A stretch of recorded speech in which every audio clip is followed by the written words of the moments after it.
Welcome to the debate. सोचिए कि आपके पास एक टीवी का रिमोट कंट्रोल है। जब चाहते हैं चैनल बदल देते हैं, जब चाहते हैं आवाज कम कर देते हैं। बिल्कुल। लेकिन क्या हो अगर आपकी जिंदगी, मतलब आपके इमोशंस और आपके रिएक्शंस का रिमोट कंट्रोल किसी और के हाथ में हो? वो तो काफी खतरनाक सिचुएशन हो जाएगी। एग्जैक्टली कोई कुछ आपसे कहे और आप गुस्से से फट पड़ें, कोई आपसे मुंह मोड़ ले और आप अंदर से टूट जाएं। आज हम इंसान the master class of human presence नामक ऑडियो बुक स्क्रिप्ट पर चर्चा कर रहे हैं। और हमारी आज की इस चर्चा का जो मूल मुद्दा है वो ये है कि क्या जीवन में एक शक्तिशाली और संतुलित इंसान बनने के लिए टोटल इमोशनल कंट्रोल यानी संपूर्ण भावनात्मक नियंत्रण आवश्यक है। सही कहा, और मैं इस बात का पूरी तरह से समर्थन करता हूं। मेरा मानना है कि सोर्स मटेरियल हमें सिखाता है कि अपनी भावनाओं का रिमोट कंट्रोल हमेशा अपने पास रखकर ही एक व्यक्ति रिएक्टर से क्रिएटर बनता है। अच्छा, पर एक सेकंड, बस अपनी बात पूरी कर लूं। बिना टोटल कंट्रोल के आप बस दुनिया के इशारों पर नाचने वाली एक कठपुतली बनकर रह जाते हैं। देखिए, मैं इस पर बिल्कुल एक अलग नजरिया रखती हूँ। अपनी भावनाओं को समझना और उन्हें रेगुलेट करना जरूरी है, इसमें कोई दो राय नहीं। लेकिन मैं इस टोटल इमोशनल कंट्रोल के कॉन्सेप्ट को ही चुनौती देना चाहती हूँ। चुनौती कैसे? मेरा पक्ष ये है कि सोर्स मटेरियल में सिखाई गई सबसे गहरी बात वल्नरेबिलिटी है, जिसे हम वल्नरेबिलिटी कहते हैं, यानी बिना किसी दिखावे के अपनी सच्चाई और अपनी कमजोरियों के साथ किसी के सामने खड़े होने का साहस। असली ह्यूमन प्रेजेंस एक हर वक्त पहने जाने वाले आयरन क्लैड कंट्रोल में नहीं है, बल्कि ये जानने में है कि कब उस कंट्रोल को छोड़ना है, कब अपना मास्क उतारना है। अगर आप हर वक्त कंट्रोल में हैं तो आप सेफ जरूर हैं, पर आप पूरी तरह से जिंदा नहीं हैं। आपने वल्नरेबिलिटी को काफी खूबसूरती से डिफाइन किया, लेकिन मैं थोड़ा प्रैक्टिकल रियलिटी पर आना चाहूंगा। अगर हम इस मटेरियल की शुरुआत को ध्यान से देखें तो ये मुद्दा सिर्फ किसी एब्स्ट्रैक्ट फिलॉसफी का नहीं है। तो फिर क्या है? ये सीधे तौर पर हमारी न्यूरोलॉजी और साइकोलॉजी से जुड़ा है। मटेरियल स्पष्ट करता है कि दुनिया में दो तरह के लोग होते हैं, रिएक्टर्स और क्रिएटर्स। जो लोग हमें अभी सुन रहे हैं उन्होंने जरूर महसूस किया होगा कि जब कोई उन पर चिल्लाता है, हाँ, या कोई ऐसी ईमेल आती है जो गुस्सा दिला दे, बिल्कुल, तो अंदर से लगता है कि बस अभी तुरंत जवाब दे दूं। उस वक्त असल में होता क्या है, हमारे दिमाग का एक प्रिमिटिव हिस्सा होता है जिसे अमिगडाला कहते हैं। इमोशनली ट्रिगर होने पर यह अमिगडाला हमारे ब्रेन को हाईजैक कर लेता है। राइट, फाइट और फ्लाइट रिस्पॉन्स। एग्जैक्टली। और इसका परिणाम ये होता है कि हमारा प्रीफ्रंटल कॉर्टेक्स, जो हिस्सा कॉम्प्लेक्स प्रॉब्लम समझने के लिए जिम्मेदार है, वो शॉर्ट सर्किट हो जाता है। आसान शब्दों में कहें तो गुस्से में या एक्सट्रीम इमोशन में हम टेम्पररीली स्टूपिड बन जाते हैं। मैं मानती हूँ कि बायोलॉजी अपना काम करती है, पर इसीलिए बिना किसी एक्सेप्शन के एक टोटल इमोशनल कंट्रोल होना जरूरी है। सोर्स मटेरियल सटीक नियम देता है कि जब आप इमोशनल हो तो 24 घंटे तक रिएक्ट ना करें। चुप रहना यहाँ कोई वीकनेस नहीं है। आप दूसरे इंसान को अपना मैनुअल नहीं देते, इसलिए टोटल कंट्रोल ही सबसे बड़ी शक्ति है। शक्ति है, बिल्कुल है, लेकिन एक हद तक। अमिगडाला वाली बायोलॉजी अपनी जगह बिल्कुल ठीक है, पर आप उस टोटल वर्ड और बिना किसी एक्सेप्शन के वाले हिस्से पर ध्यान दीजिए। उसमें गलत क्या है? गलत ये है कि अगर आप हर जगह और हर रिश्ते में ये कंट्रोल दिखाएंगे तो इंसान एक मशीन बन जाएगा। मैं समझाती हूँ क्यों। सोर्स मटेरियल खुद इस दुनिया को 3 कैटेगरीज में बांटता है। एक तरफ है कैटेगरी 3, यानी वो टॉक्सिक लोग जो आपकी एनर्जी चूसते हैं। हाँ, उनसे तो दूर ही रहना चाहिए। राइट। कैटेगरी 2 में आम लोग आते हैं जो न्यूट्रल हैं। लेकिन फिर आती है कैटेगरी 1। ये वो रेयर लोग हैं, जिंदगी में शायद सिर्फ 3 से 5 लोग, जो जेन्युइनली आपकी केयर करते हैं। किताब खुद बहुत जोर देकर कहती है कि इनके साथ आपको रियल बनना चाहिए, अपना मास्क उतारना चाहिए। पर रियल बनने का मतलब कंट्रोल खोना थोड़ी ना है। अगर आप हर वक्त एक कैलकुलेटेड मोड में बैठे हैं तो आप इन रेयर रिश्तों को खो देंगे। इन 3-5 लोगों के साथ आपको अपना मैनुअल शेयर करना ही पड़ता है। अगर आप अपना रिमोट कंट्रोल किसी टॉक्सिक इंसान को नहीं दे रहे हैं, ये बेहतरीन है, लेकिन अपनों के साथ भी अगर रिमोट हाथ में कसके पकड़े रहेंगे तो सच्चा कनेक्शन कैसे बनेगा? रुकिए, यहाँ आपने मुझे थोड़ा सोचने पर मजबूर कर दिया। देखिए, वल्नरेबिलिटी के बिना आपकी ये मास्टर क्लास प्रेजेंस दरअसल एक खोखला अहंकार बन जाएगी। नहीं, मुझे लगता है हम एनर्जी के कॉन्सेप्ट को मिस कर रहे हैं।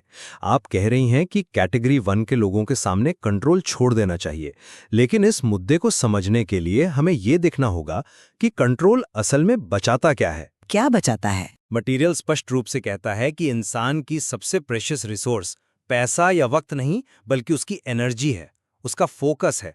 और एनर्जी वेस्ट कैसे होती है? जब हम लगातार बोलते हैं, अपनी बातों को एक्सप्लेन करते हैं। ये प्रोसेस हमारी कॉग्निटिव रिजर्व्स को बुरी तरह निचोड़ देता है। चुप्पी और भावनात्मक नियंत्रण उस एनर्जी को बचाकर रखते हैं। इसे एक साइकोलॉजिकल हैजमेट सूट की तरह सोचिए। Hazmat suit? अच्छा। हाँ, टोटल इमोशनल कंट्रोल एक हैजमेट सूट है जो आपको दुनिया के रेडिएशन, मतलब टॉक्सिक लोगों और उनके ड्रामे से बचाता है। अगर आप ये सूट हटा लेंगे तो आसपास का केओस आपके अंदर घुस जाएगा और आप फिर से एक रिएक्टर बन जाएंगे। पर कैटेगरी 1 के साथ? मेरा मानना है कि एक संतुलित क्रिएटर कैटेगरी 1 के साथ भी अपना सूट पूरी तरह फेंक नहीं देता। वो अपनी एनर्जी को कॉन्शियसली चैनल करता है। कंट्रोल का मतलब रोबोट बनना नहीं है, बल्कि अपने रिएक्शंस को अपने आदेश पर रखना है। मैं ठीक इसी हैजमेट सूट की एनालॉजी को लेकर अपनी बात आगे बढ़ाऊंगी, क्योंकि ये मटेरियल के एक बहुत गहरे कॉन्ट्रडिक्शन को बाहर लाती है। ये सच है कि जब आप कैटेगरी 3 के टॉक्सिक लोगों के बीच हों तो ये सूट आपको बचाता है, पर इसका दूसरा पहलू सोचिए। सुन रहा हूं। अगर आप अपने परिवार के बीच, अपने सबसे करीबी दोस्तों के बीच, यानी कैटेगरी 1 के साथ भी वो हैजमेट सूट पहनकर बैठेंगे, तो क्या आप उन्हें कभी गले लगा पाएंगे? गले लगाना तो फिजिकल है। मेरा मतलब मेटाफोरिकली है। क्या आप उनकी वार्मथ महसूस कर पाएंगे? बिल्कुल नहीं। हैजमेट सूट आपको बचा तो लेगा, पर वो आपको किसी से जुड़ने नहीं देगा। सोर्स मटेरियल क्लियरली कहता है कि ये लोग आपको जज नहीं करेंगे, बल्कि जब आप गलत होंगे तो सच सुनाएंगे। सही बात है, उनका फीडबैक जरूरी है। एग्जैक्टली। पर अगर आप हर जगह अपना सूट और टोटल कंट्रोल मेंटेन रखेंगे, तो आप उन्हें वो जगह ही नहीं देंगे कि वो आपकी असली कमजोरियों को देख सकें। ग्रोथ हमेशा वहां होती है जहां हम अपने आवरण उतारते हैं। आप पूरी जिंदगी एक इमरजेंसी रिस्पांस मोड में नहीं बिता सकते। आप उस हैजमेट सूट वाले पॉइंट को थोड़ा स्ट्रेच कर रही हैं, पर मैं समझ रहा हूं कि आप क्लोजनेस पर जोर दे रही हैं। चलिए, इस वल्नरेबिलिटी के प्रैक्टिकल एप्लीकेशन पर बात करते हैं, स्पेसिफिकली बोलने और चुप रहने के कॉन्टेक्स्ट में। चलिए। आपको लगता है कि वल्नरेबिलिटी का मतलब है अपनी अंदर की उलझनों को बोलकर खोल देना, लेकिन मटेरियल एक बहुत कड़वा सच बोलता है। बोलना आपकी सबसे बड़ी ताकत भी है और सबसे बड़ी कमजोरी भी। किताब में है कि जो ज्यादा बोलता है वो ज्यादा गलत होता है। बिल्कुल। जब आप अपनी बातें अननेसेसरली शेयर करते हैं, आप दरअसल अपनी वैल्यू गिरा देते हैं। इसे लोग ओवर शेयरिंग कहते हैं, और ये वल्नरेबिलिटी नहीं, इनसिक्योरिटी है। चुप्पी को इसीलिए एक वेपन कहा गया है। जब कोई आर्ग्यू करे, प्रोवोक करे, तब चुप रहना एरोगेंस नहीं है, वो एक्सट्रीम सेल्फ रिस्पेक्ट है। मैं ओवर शेयरिंग की बात बिल्कुल नहीं कर रही हूँ। ओवर शेयरिंग तो सचमुच इनसिक्योरिटी की ही निशानी है। मैं बात कर रही हूँ सच्चाई बोलने के साहस की। पर कंट्रोल सही तो वो। एक सेकंड, मेरी बात सुनिए।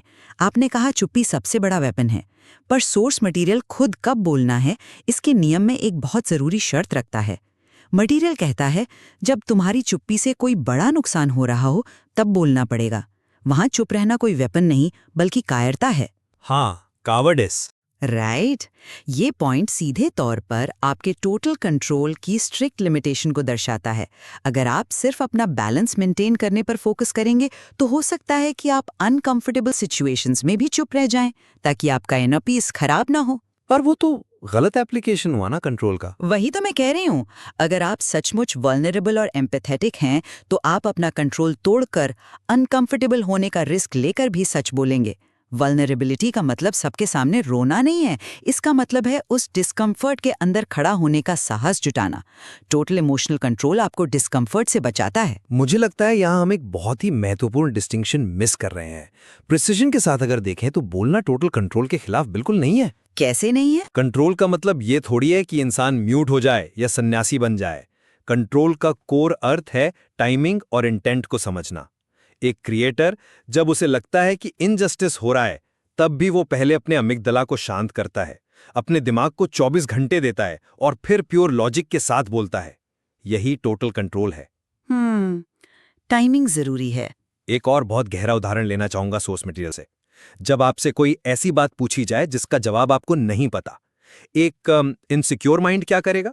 वो अंदाजा लगाएगा। राइट, वो अंदाजा लगाएगा, झूठ बोलेगा क्योंकि उसका ईगो उसे स्टुपिड दिखने से रोक रहा है। पर एक कंट्रोल्ड इंसान आसानी से बोल देता है, मुझे नहीं पता, मैं देख के बताता हूं। ये मुझे नहीं पता बोलने की क्षमता एक डीपली सिक्योर्ड और कंट्रोल्ड माइंड से ही आती है। तो जो आपको वल्नरेबिलिटी लग रही है, वो दरअसल टोटल इमोशनल कंट्रोल का ही रिजल्ट है। देखिए, मैं इस बात से पूरी तरह सहमत हूँ कि मुझे नहीं पता बोलना एक कॉन्फिडेंट इंसान की पहचान है और ईगो को साइड में रखना एक बड़ी उपलब्धि है। Thank you. लेकिन मैं इस बात से इनकार करती हूँ कि ये एक प्योरली कैलकुलेटेड कंट्रोल का परिणाम है। मेरे हिसाब से ये प्योर वल्नरेबिलिटी है। ये इस बात का सबसे बड़ा प्रमाण है कि आप उस वक्त दुनिया को ये दिखाने से नहीं डर रहे कि आप परफेक्ट नहीं हैं। आपने उस समय अपना हैजमैट सूट उतार दिया है। अच्छा, चलिए इस पर अग्री टू डिसअग्री कर लेते हैं। चलिए इस मुद्दे को एक स्टेप और आगे ले जाते हैं, बाउंड्रीज रखने और रिश्तों में एक्चुअली इन्वेस्ट करने के बीच के अंतर पर। हम जानते हैं कि मटेरियल कैटेगरी 3 के लोगों के साथ गिल्ट फ्री ना बोलने पर जोर देता है।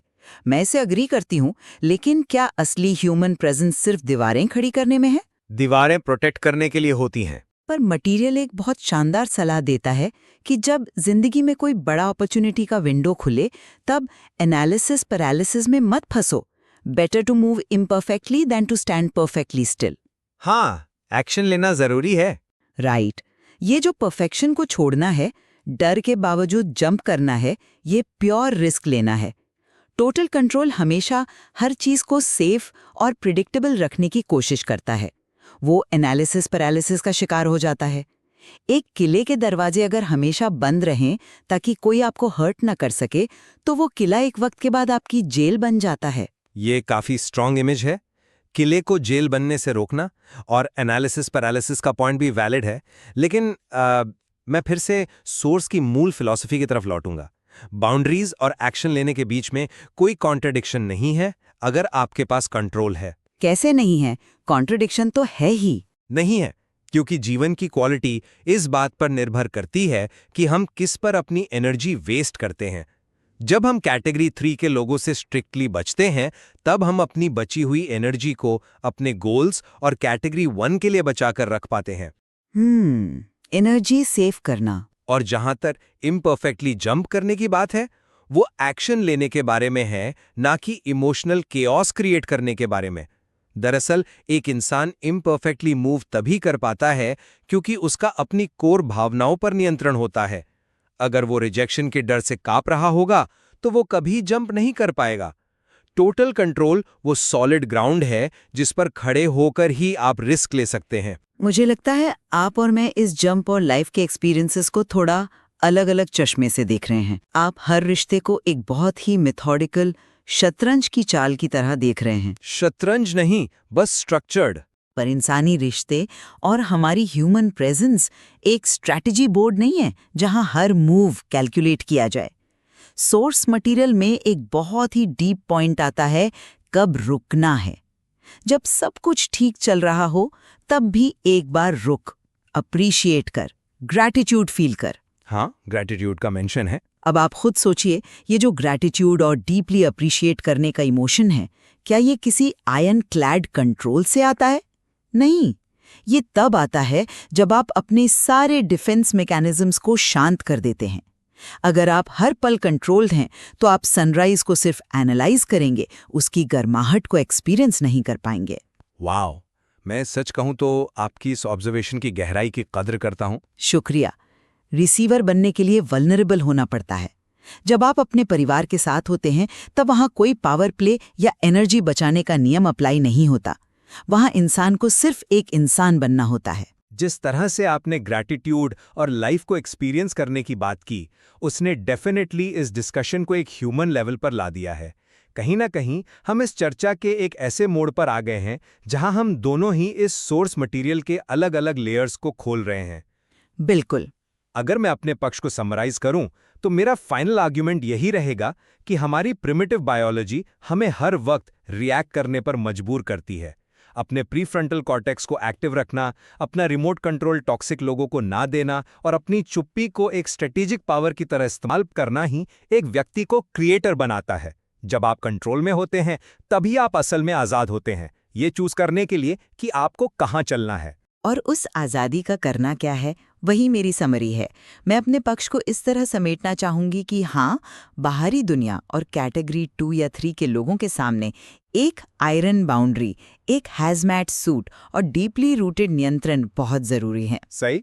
लेकिन एक इंसान की सच्ची ग्रेटनेस सिर्फ इस बात से तय नहीं होती कि उसकी बाउंड्रीज कितनी ऊंची हैं। वो इस बात से तय होती है कि वो किन खास लोगों के लिए उन बाउंड्रीज और उस किले को गिराने का साहस रखता है। टोटल नियंत्रण आपको दुनिया के क्योस से बचाता है, पर वल्नरेबिलिटी आपको दुनिया की खूबसूरती और सच्चे रिश्तों के साथ मायने में जोड़ती है। ये सच में एक बहुत ही डीप फिलोसॉफिकल पैराडॉक्स है। दोनों पक्ष सुनने के बाद ये साफ है कि सोर्स मटेरियल एक आम इंसान की सर्वाइवल साइकोलॉजी और उसकी रूह के बीच एक बेहतरीन बैलेंस पेश करता है। एक तरफ हमें लोहे जैसी बाउंड्रीज चाहिए और वहीं दूसरी तरफ अपने लोगों के बीच या एक सही मकसद आने पर हमें बिना किसी ढाल के पूरे साहस के साथ खड़ा होना पड़ता है। शायद असली और सच्चा इमोशनल कंट्रोल वही है जिसमें आप ये होशो हवास में तय करते हैं कि मुझे कब और किसके साथ वल्नरेबल होना है। बहुत ही सटीक बात कही आपने। तो जो लोग हमें सुन रहे हैं उनके लिए हम ये सवाल यहीं ओपन छोड़ते हैं। आप इस सोर्स मटेरियल की गहराई में और जा सकते हैं और उस मैनुअल को अपनी जिंदगी में अप्लाई करके खुद तय कर सकते हैं। हाँ, और अगली बार जब किसी टॉक्सिक मैसेज को देखकर आपका प्रीफ्रंटल कॉर्टेक्स बंद हो रहा हो तो 24 घंटे के लिए रुकिए और खुद से जरूर पूछिएगा, क्या इस वक्त मैं अपनी लाइफ के रिमोट कंट्रोल का बटन खुद दबा रहा हूं या मैंने किसी और को दे दिया है। द डिबेट में हमारे साथ इस चर्चा में शामिल होने के लिए शुक्रिया।